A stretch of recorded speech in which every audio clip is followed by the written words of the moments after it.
Sir, ನನ್ನ ಹೆಸರು ರಂಗಸ್ವಾಮಿ. ಹಾಸ್ಪಿಟ್ಲಿಗೆ ಬಂದು CMI ನೇಚರ್ ಕೇರ್ ಅಂತ ನಾನು ಯೂಟ್ಯೂಬಲ್ಲಿ ನೋಡಿತ್ತು. ನನ್ನ ಕೆಲಸ ಬಂದು ಡ್ರೈವಿಂಗು. ನಾನು ತುಂಬ ಕಡೆ ತೋರಿಸಿದ್ದೀನಿ. ಎಲ್ಲಿ ಎಂಟಿಗೆನಲ್ಲಿ ತೋರಿಸಿದ್ದೀನಿ, 4 ವರ್ಷ ಪಟ್ಟಾಕ್ಸಿದ್ದೀನಿ, ಮತ್ತು ಪಂಚಕ್ರಮದ ಟ್ರೀಟ್ಮೆಂಟ್ ತೊಗೊಂಡಿದ್ದೀನಿ. ಅಲ್ಲಿನೂ ಸರಿ ಹೋಗಿಲ್ಲ. ನಂಗೆ ಬ್ಯಾಕ್ ಪೇನ್ L4 L5 ಸೊಂಟ ನೋವಾಗಿತ್ತು, ಮತ್ತು ಲೆಫ್ಟ್ ಸೈಡ್ ಕಾಲು ನನ್ನ ಕೈಲಿ ಎತ್ತಕ್ಕಾಗ್ತಾ ಇರಲಿಲ್ಲ. ನಾನು ಸರಿ ಸುಮಾರು ಇಲ್ಲಿ ಬರ್ತಾ ಹೆಚ್ಚು ಕಡಿಮೆ 5 ವರ್ಷದಿಂದ ಬರ್ತಾಯಿದ್ದೀನಿ ಇದೇ ಹಾಸ್ಪಿಟ್ಲಿಗೆ.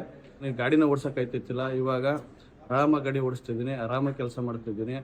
ಏನಿಲ್ಲ ಅಂದರೂ ವಾರದಲ್ಲಿ 20,000 25,000 ದುಡಿತಿದ್ದೀನಿ ಅಂದರೆ ಈ ಡಾಕ್ಟ್ರೇ ಕಾರಣ, ಈ ಹಾಸ್ಪಿಟ್ಲೇ ಕಾರಣ. ಮತ್ತು ಇಲ್ಲಿ ಎಲ್ಲ ಇರೋ ಅಂಥವ್ರು, ಇಲ್ಲಿ ಸ್ಟಾಫಿಂದ ಇರ್ಬೋದು, ಎಲ್ಲ ಇರ್ಬೋದು, ಎಲ್ಲ ನನಗೆ ಸಪೋರ್ಟ್ ಮಾಡ್ತಿದ್ದಾರೆ. ಮತ್ತು ಇಲ್ಲಿಗೆ ಬರ್ದೇ ಇದ್ದಿದ್ರೆ ನಾನು ಇಷ್ಟು ವರ್ಷ ನಾನು ಬದುಕ್ತಲೇ ಇರ್ತಿದ್ದೇನೆ. ಯಾಕಂದರೆ ಅಷ್ಟು ನೋವಿತ್ತು ನಂಗೆ, ತುಂಬ ಕಾಲು ನೋವು. ಮತ್ತು ನಾನು ಗಾಡಿನೂ ಓಡ್ಸೋಕ್ಕಾಯ್ತಿತ್ತಿಲ್ಲ. ನಂದು ಡ್ರೈವಿಂಗ್ ಫೀಲ್ಡ್ ಅಲ್ಲ, ಈ ಟ್ರಾಫಿಕ್ ಎಷ್ಟೈತೆ ಅಂತ ನಿಮಗೂ ಗೊತ್ತು. ಇಲ್ಲಿ ಗಾಡಿನೇ ಓಡ್ಸೋಕ್ಕಾಯ್ತಿತ್ತಿಲ್ಲ. ಆದರೂ ನಾನು ಇಲ್ಲಿ ಗಾಡಿ ಓಡಿಸ್ತಿದ್ದೀನಿ ಅಂದರೆ ಇದೇ ಹಾಸ್ಪಿಟ್ಲು, ಇದೇ ಡಾಕ್ಟ್ರು, ಇದೇ ಸ್ಟಾಫು, ಮತ್ತು 100 ಬೈ ಆಗ್ಬೋದು, ಎಲ್ಲ ಇಲ್ಲಿ ಎಷ್ಟು ಸ್ಟಾಫ್ ಜನ ಅವರೇ ಎಲ್ಲರೂ ಕಾರಣ. ನಾನಿಲ್ಲಿ ಬಂದ ಮೇಲೆ 100% ಇದ್ದಿತ್ತು, 10% ಬಂದಿದೆ. ನಿಜವಾಗ್ಲೂ ಇದು 100% ಇಲ್ಲಿ ಕ್ಯೂರ್ ಆಗುತ್ತೆ. ಪ್ರಾಂಪ್ಟಾಗಿ ಹೇಳ್ತಿದ್ದೀನಿ.